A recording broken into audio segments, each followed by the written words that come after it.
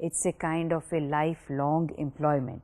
Once you enter the government service, once you get a job in any government organization, you will continue to work in that organization till you retire.